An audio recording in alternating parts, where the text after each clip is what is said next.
Alors, bonjour à tous, Jean Robin, journaliste et éditeur. Ceci est la 55e édition du JT Intelligent, le seul JT sans maquillage.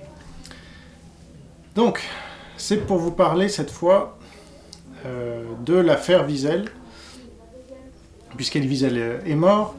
Et donc, à cette occasion, j'ai rediffusé les enquêtes que j'avais faites à partir de décembre 2012.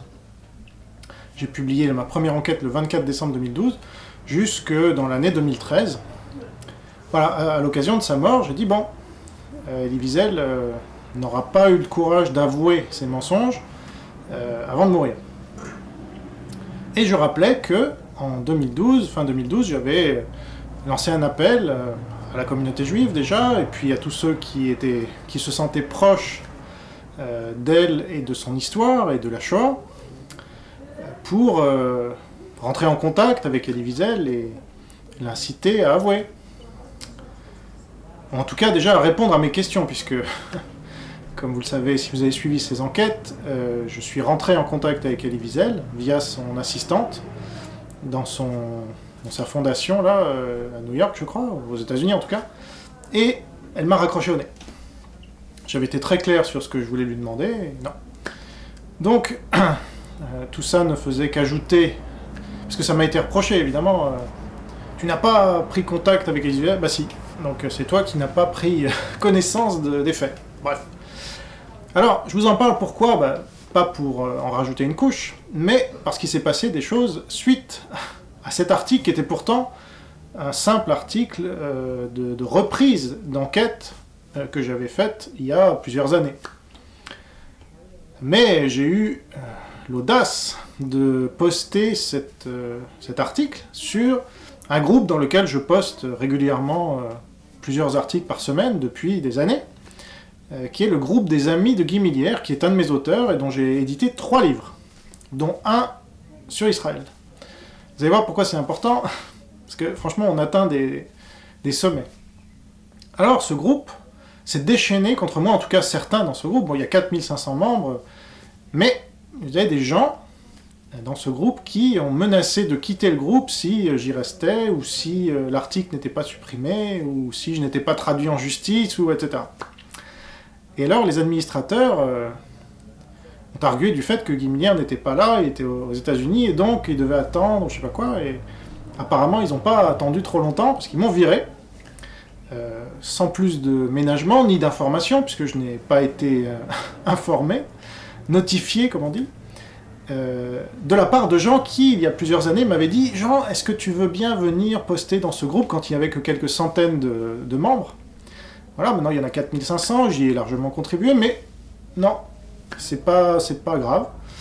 On m'a jeté comme une vieille chaussette qui pue, parce que j'avais rappelé que Elie Wiesel avait menti, voilà, et que c'était démontré par plusieurs de mes enquêtes, factuellement.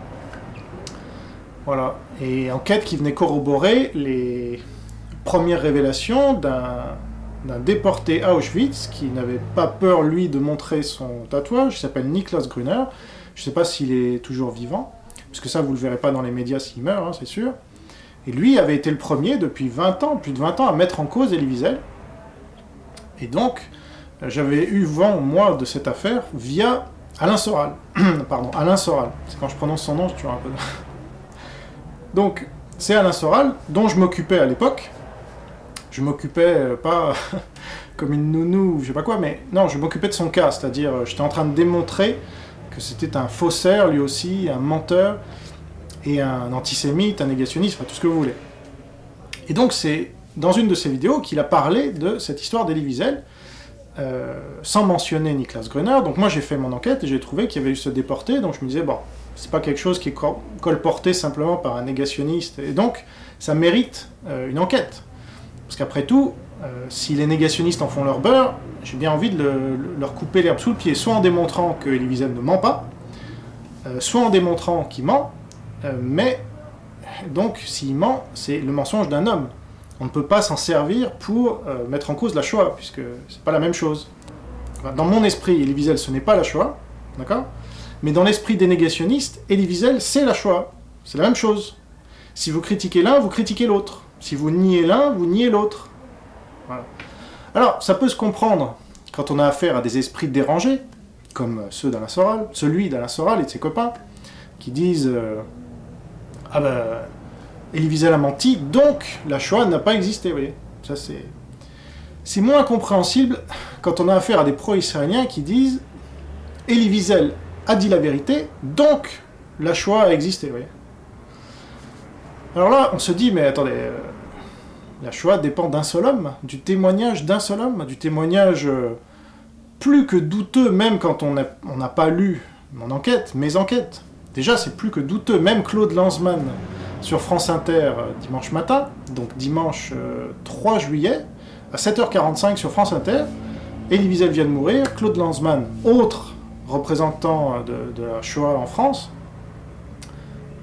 commence à critiquer Elie Wiesel alors, en disant qu'il n'a passé que 4 jours à Auschwitz. C'est intéressant, ça. Parce que c'est pas du tout la version d'Elie Wiesel. Hein. Lui, il a passé des mois, il l'explique dans La Nuit, son livre, soi-disant. Il a passé des mois à Auschwitz, ce qui lui a permis d'écrire La Nuit, vous voyez. Ben, Lanzmann dit non. Alors, maintenant, vous allez accuser Claude Lanzmann d'être négationniste ? C'est quoi ces histoires ? Vous voyez où ça vous mène, cette logique-là ?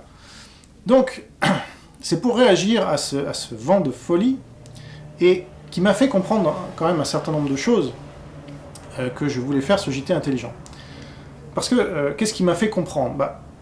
Je ne voulais pas vraiment l'admettre, mais une grande partie de la communauté juive n'est pas vraiment... comment dire ? Je vais le dire avec des pincettes, parce que... faut faire attention, mais je vais le dire quand même. Donc une grande partie de la communauté juive fait le jeu de l'ennemi, voilà. On va dire ça comme ça. C'est pas gentil, mais enfin c'est un fait. Si vous pensez au CRIF, par exemple, que je critique depuis 2006, dans mon livre La Judéomanie, auquel je vous renvoie, le CRIF est copain-copain avec les islamistes de l'UOIF, par l'intermédiaire du CFCM. Ce sont des gens qui sont antisémites, et qui font venir des gens antisémites en France. Mais le CRIF, ça les dérange pas. Donc j'ai dénoncé ça déjà dans un JT intelligent auquel je vous renvoie, qui s'appelle CRIF, UGIF, même combat, pardon. Donc l'UGIF, c'était cette autorité dite représentative des Juifs de France, qui existait pendant l'occupation et qui collaborait avec les nazis, vous voyez, pour protéger soi-disant les Juifs français. Bon, on connaît la suite. Donc, vous avez là d'autres collabos, j'ai pas peur de le dire, hein, qui s'appellent le CRIF et qui s'appellent d'autres institutions ou d'autres représentants qui nous disent, voilà, c'est nous les Juifs et nous on défend Israël. Et on défend les Juifs. Ah oui, alors pourquoi depuis 40 ans vous avez fait venir massivement des musulmans dont la culture intrinsèque est antisémite ? Pourquoi vous avez interdit aux patriotes français notamment de qualifier les musulmans d'envahisseurs ou de colonisateurs, pour reprendre l'expression de Guillaume Faye dans son livre La colonisation arabo-musulmane, ou la colonisation de l'Europe, enfin je ne sais plus comment c'était son livre, mais lui il a été traîné au tribunal, était condamné à 100 000 francs à l'époque, ce qui est une somme gigantesque. Alors là, vous n'avez pas hurlé. C'est marrant, parce que maintenant, vous vous plaignez de l'antisémitisme musulman. Principalement, aujourd'hui, l'antisémitisme en France, il est principalement musulman, ok ? Les Juifs qui ont été tués en France ces dernières années, ils l'ont été par des musulmans, ok ? Alors, aujourd'hui, vous en prenez à Jean Robin. C'est intéressant. Pourquoi ? Parce qu'il a fait une enquête sur votre Dieu, Elie Wiesel. Ah oui, c'est votre Dieu, puisque c'est interdit d'enquêter sur lui. Ou de se poser des questions, ou de se dire, mais attendez, ce gars-là, ça colle pas. Il n'a pas été à Auschwitz, il n'a pas été à Buchenwald, je l'ai démontré. Et là, vous hurlez. Vous hurlez, littéralement, pour me traiter, évidemment, de négationniste, de fasciste, de raciste, d'antisémite, je crois que j'en oublie. Et ça, c'est facile, derrière son petit clavier, là. Et puis d'autres appellent font ma délation, en fait. Hein, vous savez, comme pendant la guerre. C'est de la délation. Les collabos faisaient la délation des patriotes. Ben là, ça se reproduit. Ça devrait vous parler, parce qu'à l'époque, c'était les Juifs qu'on dénonçait. Ou les résistants, comme mon grand-père et mon arrière-grand-père. Alors là, on me dénonce, moi. Et on me dit, je citerai pas les noms de mes délateurs, ça leur ferait trop d'honneur. On me dit, tu auras bientôt à répondre de tes articles négationnistes devant la DILCRA. Alors là, je croyais qu'ils avaient fait une faute de frappe. L'ICRA, on connaît tous l'ICRA. Mais DILCRA, qu'est-ce que c'est que ce truc? Encore un truc en CRA. Bah, figurez-vous que c'est un machin, alors j'ai découvert à cette occasion, c'est un machin gauchiste qui a été créé par les gauchistes pour renforcer encore la législation qui était déjà écrasante sur le crime de pensée et de parole. Voilà, pour résumer. Donc là, DILCRA, vous chercherez, DILCRA, D-I-L-C-R-A, c'est fait pour qu'il n'y ait plus aucune liberté d'expression en France. Aucune. Voilà. Comme ça, on sera tranquille, on sera entre nous. Et c'est là où je vous dis, attention, attention les amis. À chaque fois dans l'histoire de France, ou dans l'histoire en général, prenez les États-Unis avec la prohibition, à chaque fois qu'on a voulu mettre le couvercle, ça a pété derrière. Ça a amplifié le phénomène que vous cherchiez qu'on cherchait en tout cas à limiter. Prenez la loi Guesso. Qui parmi vous est contre la loi Guesso? Personne. C'est une loi stalinienne. Vous êtes stalinien, mes amis, vous n'êtes pas de droite, déjà, pour ceux qui le croiraient. Dans ceux qui m'insultent, hein, là je parle pas des autres. Mais même parmi la communauté juive, ou pro-israélienne, ou même des gens de droite, posez-vous la question. La loi Guesso est une loi stalinienne qui a été dénoncée comme telle par tellement de gens, y compris par Maître Dreyfus, avocat au barreau de New York, qui a dit, face au président du CRIF notamment, et à Yvan Levaille, et à l'ancien président de la 17e chambre, en 2007, dans une conférence organisée par les avocats juifs de France, à laquelle j'ai pu assister, que c'était une loi stalinienne et qu'ils étaient donc tous staliniens. Voilà. C'est ce que vous êtes, les amis. Vous vivez dans le stalinisme et vous vous y complaisez. Parce que ça vous permet de croire que vous allez écraser vos ennemis, les négationnistes. Alors, je ne sais pas si vous avez des yeux pour voir et des oreilles pour entendre, mais depuis la loi Guesso, 1990, il n'y a jamais eu autant de négationnistes en France. À commencer par Soral et Dieudonné, qui font une caisse de résonance hallucinante. Donc là, ça marche pas. Arrêtez le massacre. Il n'y a jamais eu autant d'antisémites en France. D'accord? Musulmans principalement. Arrêtez le massacre. Vous avez soutenu le CRIF, la LICRA et tous ces gens-là depuis 40 ans qui ont interdit la critique de l'islam. Interdit. Islamophobe. Voilà. Bientôt criminalisé en justice. Ne vous inquiétez pas. Vous l'avez interdit. Quand je dis vous, je parle aux gens qui se reconnaîtront. J'inclus pas toute une communauté, parce que voilà, maintenant il faut prendre ce genre de précautions, c'est débile. Mais vous préférez vous en prendre à Jean Robin. Ah bah oui, ça c'est courageux. Un gars qui est tout seul, qui a son média qui est quasiment pas vu, sauf évidemment quand il y a ce genre d'enquête où sur Manuel Valls et son ami nazi, ça vous dérange pas non plus, mais c'est pas grave. Donc on préfère attaquer Jean Robin, qui dénonce, enfin qui révèle qu'un Manuel Valls, Premier ministre français, a un ami nazi, ok? Mais on s'en prend pas à Manuel Valls, on lui tresse des lauriers parce que c'est le pouvoir. Et oui, pouvoir qui fait venir et construire des mosquées. Voilà, qui fait venir l'islam et qui dit les musulmans font partie de la France ou je sais pas quelle connerie. Non, vous préférez vous en prendre à Jean Robin, le traîner en justice ou je sais pas ce qui va m'arriver. Peu importe, c'est dans les mains de Dieu, donc si vous me traînez en justice, ça sera pour le bien. Parce que je pense que ça popularisera mes enquêtes et ça fera enfin crever le plafond de verre sur Elie Wiesel et peut-être le plagiat d'Éric Zemmour, et peut-être Valls et son ami nazi, et peut-être Rebsamen et son père Collabo, etc. Parce que ça, c'est moi qui l'ai révélé quand même. Ça, on peut pas me l'enlever. Je l'ai révélé grâce à Dieu, hein. Je m'en glorifie pas, mais enfin, c'est un fait. Et alors, vous préférez vous en prendre à moi dans le groupe des amis de Guy Millière, dans lequel vous avez voulu que je rentre moi-même il y a plusieurs années, quand il y avait très peu de membres et qu'il y a maintenant beaucoup de membres. C'est intéressant. Et vous me traitez d'antisémite, de nazi, de négationniste, alors que j'ai édité une dizaine, pas un, une dizaine d'auteurs pro-israéliens, certains plusieurs livres. Guy Millière, j'en ai édité 3, me semble-t-il, qui étaient parfaitement au courant. C'était après la Judéomanie, puisque la Judéomanie, c'est un des tout premiers livres que j'ai édité dans ma maison. Alors il était au courant de tout ça. Je lui ai envoyé mes enquêtes sur Elie Wiesel. Et malgré ça, il a édité chez moi un livre pro-israélien. Alors, qu'est-ce que ça veut dire? Il est négationniste lui aussi? Ou c'est moi qui suis négationniste, mais c'est une couverture en fait, d'être pro-israélien? Vous délirez les amis. Si vous vous en prenez ainsi à vos propres amis, mais regardez-vous dans une glace, ça sert à quoi? Moi je vais vous dire, je ne vais pas devenir anti-israélien ou antisémite à cause de vous. Ah non.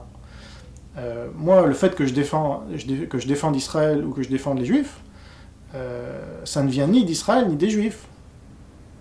Vous comprenez? Voilà. Je les défends parce que ils doivent être défendus. C'est la seule démocratie au Moyen-Orient. Et c'est la prunelle des yeux de Dieu, en quel je crois. C'est ce qu'il me dit.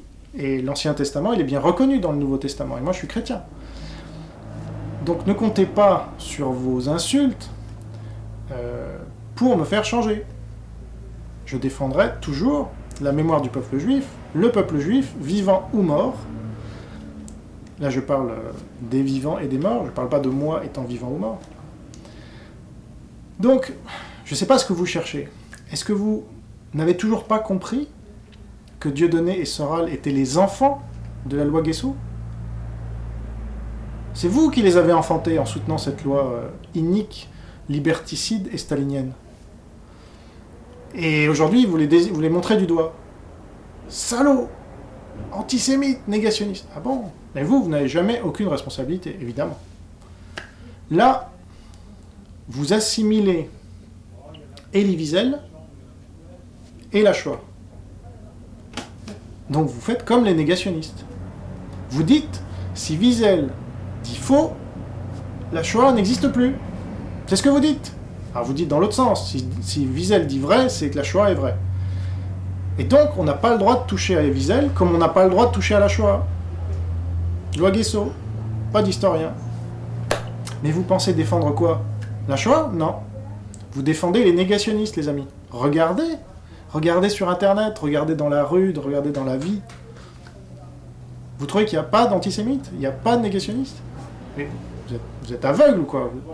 Vous êtes suicidaire ou je sais pas. Alors, moi, j'ai un conseil à vous donner. C'est si le journalisme libre et indépendant ne vous intéresse pas, ou que vous le condamnez, il faut aller vivre dans un pays où il n'y a pas de journalisme libre et indépendant. Une dictature islamique ou au Venezuela, je sais pas. Il y a plein... En Corée du Nord, tiens. Là, je suis sûr qu'il n'y a pas beaucoup de journalistes indépendants comme moi. Mais ici, on devient un peu, c'est vrai, des espèces en voie de disparition, puisque je rappelle que j'ai envoyé mon enquête, toutes mes enquêtes, je les ai envoyées, y compris celles sur Elie Wiesel, je les ai envoyées à toute la presse, et que personne ne les a jamais repris. Bon. Alors, soit que c'est que nous sommes déjà en dictature, c'est une possibilité, soit c'est que je vois pas trop d'alternatives en fait, vous voyez? Parce que là, moi, je suis tout seul chez moi, devant ma caméra que j'ai achetée avec mon argent, enfin l'argent de mes lecteurs, c'est-à-dire c'est totalement indépendant. Il n'y a personne qui me finance, il n'y a aucun CRIF, aucun je sais pas quoi, aucun Soros, hein, pour les complotistes là, qui me finance. Je fais tout par moi-même. Et où sont les autres? Alors, où sont les autres journalistes là? Je vois pas d'autres journalistes, c'est marrant. Où sont les intellectuels? Il n'y en a pas un qui serait prêt à défendre la vérité, là. C'est marrant. Ou au moins, si ce n'est la vérité, ne leur en demandons pas trop, au moins la libre recherche journalistique et scientifique. Pas un. Je n'en vois pas un. Je suis désolé. Où sont les rabbins? Vous savez, je suis d'origine juive. C'est pour ça que je m'intéresse un peu à ces questions. C'est pas de hasard. Moi, j'ai appris, parce que je me suis intéressé un peu à ma culture, j'ai appris que quand vous avez 12 rabbins dans une assemblée qui sont d'accord sur tout, il y en a un qui va dire « Ah non, finalement, en fait, non, je suis trompé, je suis pas d'accord. » pour que le débat s'ouvre. Parce que quand tout le monde est d'accord, ça se referme, ça se recroqueville, et c'est la mort. Alors que le débat, c'est la vie. C'est pour ça que j'ai appelé mon site Enquête et Débat. Alors il est où le rabbin, ou les rabbins, mais n'en demandons pas trop là non plus. Là. Où est le rabbin qui va prendre, je dirais pas ma défense, il ne s'agit pas de moi, qui va prendre la défense du journalisme libre et indépendant, d'enquête, et qui va dire, attendez, ce gars-là, bon, d'une part, il n'est pas antisémite, puisqu'il a publié plein d'auteurs pro-israéliens, et puis il a fait et cause pour Israël publiquement depuis 10 ans, alors, je ne sais pas ce qu'il vous faut, mais d'autre part, il a fait une enquête, elle est factuelle, elle est sourcée, alors analysons.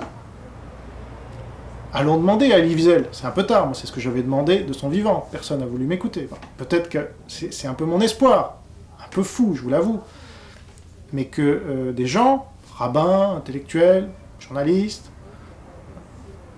politiques, se disent, bon, maintenant qu'il est mort, on va peut-être... La Shoah ne dépend pas du fait qu'Elie Wiesel ait menti ou pas. Alors c'est sûr, ça fera pas plaisir si on découvre qu'il a menti, comme je l'ai découvert, si on reconnaît qu'il a menti, donc que les faits que j'apporte sont indubitables, ça va pas faire plaisir, parce que tous ceux qui étaient mouillés dans cette histoire, volontairement, involontairement, consciemment, inconsciemment, bah, ils passeront pour des gens qui ont été dupés. Mais ça sera pas la première fois. Et qu'est-ce qui vaut mieux ? Il vaut mieux continuer à vivre dans le mensonge, là ? Ou savoir que ce gars-là était un faussaire de l'histoire. Quand Lance Armstrong, parce qu'on m'accuse, oui, tu oses cracher sur un mort, bon, j'ai fait mes enquêtes il y a 3 ans, donc je vois pas en quoi je crache sur un mort, je rappelle un certain nombre d'enquêtes que j'ai faites il y a longtemps, de son vivant, et il a fait tellement pour Israël et pour les Juifs et la Shoah. Donc leur logique, c'est que Lance Armstrong n'est pas un menteur parce qu'il a fait tellement contre le cancer.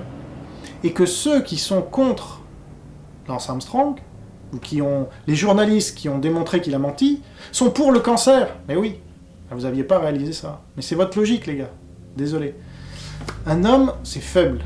D'accord ? Moi, je ne connais pas Elie Wiesel, je ne l'ai jamais rencontré. J'ai essayé de le contacter, comme je vous le disais, mais accroché au nez. Et je ne le connais pas, j'ai rien contre lui, mais simplement, je pense que son mensonge est grave. C'est tout. Et qu'il alimente le complotisme, le négationnisme et l'antisémitisme. Et c'est contre ça que je me bats. Et je ne dis pas qu'Elie Wiesel est un dieu auquel on ne peut pas toucher, parce que Dieu est jaloux, vous savez. Il n'aime pas qu'il y ait d'autres dieux. Replongez-vous dans votre Torah, ou dans la Bible pour les chrétiens. Le veau d'or, il n'aime pas. Donc si on ne peut pas toucher à Elie Wiesel, c'est un nouveau dieu. Et si on démontre qu'il a menti, eh ben il a menti, c'est tout. Ça n'a rien à voir avec la Shoah elle-même.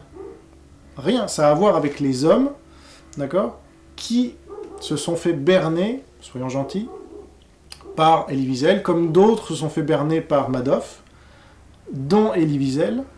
Voilà. Alors là, je sais pas ce qu'on peut dire, mais enfin quand même, quand on gère, je sais plus, des millions de dollars, oui, je crois des 15 millions de dollars, et qu'on les fait disparaître comme ça, parce qu'on les a investis chez Madoff, est-ce qu'on est sérieux ? C'est ce qui s'est passé avec la fondation Elie Wiesel. Renseignez-vous. Est-ce que quand on soutient une supercherie comme Survivre avec les loups, qui est une supercherie, c'est démontré, Elie Wiesel l'a soutenu, c'est démontré, est-ce qu'on est sérieux ? Claude Lanzmann, qui dit qu'Elie Wiesel n'a vécu que 4 jours et 4 nuits à Auschwitz, est-ce que c'est sérieux ? Parce que là, au bout d'un moment, c'est sérieux ce dont on parle, justement. La Shoah, c'est sérieux. Moi, je pense que c'est sérieux. C'est la mémoire d'une partie de ma famille. C'est la mémoire de l'humanité. Si le peuple juif s'intéresse à cette mémoire, il doit s'intéresser à ce qu'a dit et ce qu'a fait Elie Wiesel. Voilà. S'il a menti, il doit être dénoncé comme un menteur et un faussaire. Voilà. C'est tout. C'est aussi simple que ça. Et ça ne changera rien à la Shoah. Par contre, vous verrez les négationnistes, antisémites, etc., qui continueront de s'acharner en disant « Regardez, Elie Wiesel a menti, donc la Shoah n'existe pas », mais ça, vous ne changerez rien, même, enfin, ça ne changera rien, eux, ils sont comme ça, enfin, ils pensent ça. Simplement, je refuse de vivre dans un monde où le journalisme libre et indépendant est diabolisé parce que ses conclusions sont non conformes avec ce qu'il faut croire, ce qu'il faudrait croire. C'est ce qui s'est passé quand j'ai enquêté sur Laurent Oberton. On m'a menacé de mort. Des marxistes, riposte laïque. La menace de mort est toujours en ligne, vous pouvez vérifier. Mais ça, c'est normal, ce sont des marxistes, ce sont des staliniens, donc ils ne peuvent pas faire autrement. Mais vous pensez que vous êtes des marxistes aussi, des staliniens? Bah oui. Moi, je vous l'annonce, si vous croyez que la loi Guesso est une bonne loi, libérale, démocrate, bah vous êtes stalinien. Voilà.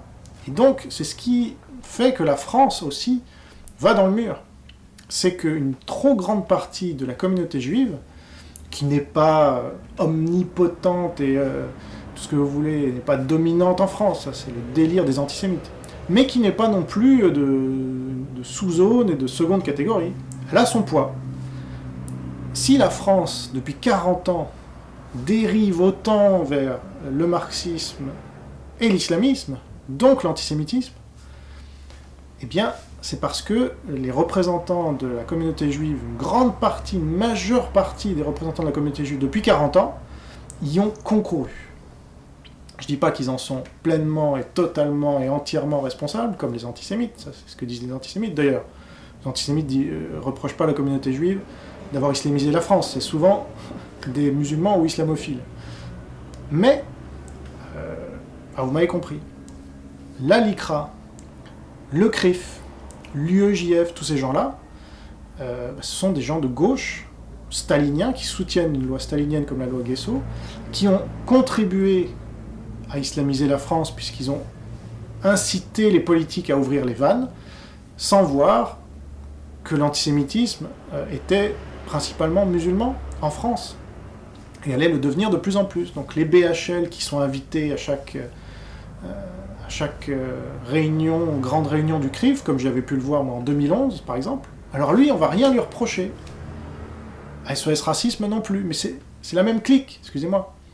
Ce sont des gens de gauche qui dépendent, leur mentor c'était Mitterrand. Qui a créé SOS Racisme? C'est Mitterrand. Et bien Mitterrand, c'est le premier à avoir envoyé des ministres au dîner annuel du CRIF. Renseignez-vous. 85. Mitterrand, ami de Bousquet, jusqu'au bout, qui a fleuri la tombe du maréchal Pétain entre 84 et 91, comme aucun autre président de la République. Titulaire de la Francisque. Maréchal Pétain, 1943. C'est Mitterrand. Alors vous avez reçu ce cadeau empoisonné et ça vous a pas dérangé. Et maintenant vous n'en voyez pas les fruits. On juge un arbre à ses fruits, bon sang. Alors je sais pas si certains vont se réveiller dans la communauté et en dehors de la communauté. Parce que tout ça, c'est un peu comme Wiesel. Je pense qu'il a été victime lui-même de son propre mensonge de jeunesse. Et au lieu de reconnaître au début, quand c'était facile à reconnaître, hop, il en a rajouté une couche. Et puis les honneurs, la gloire et l'argent venant, allez, on continue. C'est plus facile. Ah, puis on peut rencontrer tel président de la République. Ah, Obama, oui, ce cher Obama. Pourquoi vous croyez qu'on a ISIS aujourd'hui? C'est pas grâce à Obama? Ça n'a pas empêché Wiesel de le prendre dans ses bras. Quelle hypocrisie. Et alors vous en voulez à Jean Robin aujourd'hui. Vous allez le traîner devant les tribunaux, j'entends. On verra bien. Vous allez l'exclure de tout ce dont il n'était même pas membre, parce que je suis membre de rien du tout, figurez-vous. Je vais pas au cocktail. Moi, je suis en Polynésie, vous voyez. Et même quand j'étais en France, j'allais pas au cocktail. J'allais pas au dîner, j'allais pas au gala où on se fait des bisous et on se tient les coudes en disant hey, moi je suis avec un tel et un tel, donc je risque rien. C'est ce que se sont dit aussi les gens de l'UGIF en 1940 et jusqu'en 1944. Puis après, ils ont tous été déportés. Puis les juifs, une bonne partie de juifs aussi. Alors l'histoire, elle est faite pour ne pas recommencer les mêmes erreurs. Donc si le journalisme indépendant ne vous intéresse pas, ou si vous le haïssez parce qu'il va révéler des choses qui ne vous plaisent pas, allez vivre en dictature, encore une fois. Et donc, je lance un appel, on verra bien s'il est entendu. Est-ce qu'il y a un rabbin, un intellectuel, un politique, un journaliste qui va avoir le courage de dire « Eh oh, les gars, on va peut-être aller un peu loin avec Jean-Robin, là. On a peut-être fait un bouc émissaire, pensez pas ? Et à la place, on devrait peut-être regarder ce qu'il a révélé pour voir si c'est vrai ou si c'est faux. Faisons une contre-enquête. En quoi ce serait même aller dans mon sens que de faire une contre-enquête ? C'est trop vous demander ? Vous voulez pas connaître la vérité ? Ah non, moi la vérité, je préfère vivre dans l'illusion. Ah oui, c'est sûr. Ça, c'était le communisme, vous voyez ? Il préférait vivre dans l'illusion. Non, mais tout va bien. Ah, tout va mieux, nous dit Hollande. C'est que ça doit être vrai. Non, dans le communisme, c'est tout va bien. Lysenko, vous savez. C'est scientifique. Donc c'est vrai. Oui. Sauf que c'était Staline derrière. Et l'URSS s'est effondré. Après, les gens ont perdu leurs illusions et puis ils ont perdu leur vie, en fait. Ils vivent dans une dictature. Mais là, je ne sais pas si vous avez remarqué, mais la France, ça devient de plus en plus une dictature. Et ça a l'air de vous réjouir. Parce que ça ne vous suffit pas encore, il faut que le peu de gars qui vont dénoncer cette dictature, allez, vous les traînez devant les tribunaux encore, vous les assassinez moralement, si vous voulez. En les traitant de négationnistes, moi, ça ne me touche pas, franchement, c'est tellement absurde vis-à-vis de tout ce que j'ai fait, et de mon historique familial et tout ça. Mais c'est facile. Sauf que Jésus nous a appris que c'était ce qui sortait du cœur qui comptait, et pas c'est ce qui sortait de la bouche, pardon. Mais enfin, ça sort du cœur, parce que voilà, c'est ce qui sort de la bouche qui compte, et pas ce qui y rentre. Les juifs pensent, juifs pratiquants en tout cas, ceux qui mangent cachère, pensent qu'on ne peut pas manger n'importe quoi parce que ça peut nous souiller. Eh bien, les chrétiens, comme moi, on pense, comme Jésus, que, dont on est le disciple, que c'est ce qui sort de la bouche qui est grave. Mais pas pour le criminaliser. On va pas... Notre but, c'est pas... Enfin, en tout cas, les chrétiens, on ne veut pas traîner les gens devant les tribunaux. Non. Ça regarde votre conscience. C'est ça que Jésus nous a expliqué. C'est ce qui sort de notre bouche nous salit, en fait. Si c'est malsain, si c'est haineux, je ne peux pas vous dire à quel niveau de haine se trouvaient les commentaires avant que j'en sois, sur ce groupe-là, avant que j'en sois exclu, évidemment, sans notification, sans rien. C'était un niveau, j'étais un sous-homme, quoi. Je me suis senti juif dans les années 30, en Allemagne nazie. Alors je sais que la comparaison va choquer mes amis. Désolé. C'est ça la liberté d'expression. C'est ce que je pense, et je vous le dis. Vous agissez, d'accord ? La délation, c'était quoi ? Moi, mon grand-père et son père à lui, donc mon arrière-grand-père, ils ont été dénoncés par des collabos. Et ça les a amenés en camp, à Buchenwald. Voilà. Là où Elie Wiesel prétend avoir été, que j'ai démontré que c'était faux. Désolé. Alors, est-ce que vous allez reproduire... Pourquoi vous reproduisez ce genre d'attitude ? Pourquoi sur la LICRA, le site de la LICRA, on peut dénoncer des gens ? Vous ne trouvez pas qu'il y a un problème, là, moral ? Ça vous dérange pas ? Que vous soyez juif ou pas ? Ça vous dérange pas ? Ça vous dérange pas de traîner dans la boue un homme seul ? Vraiment.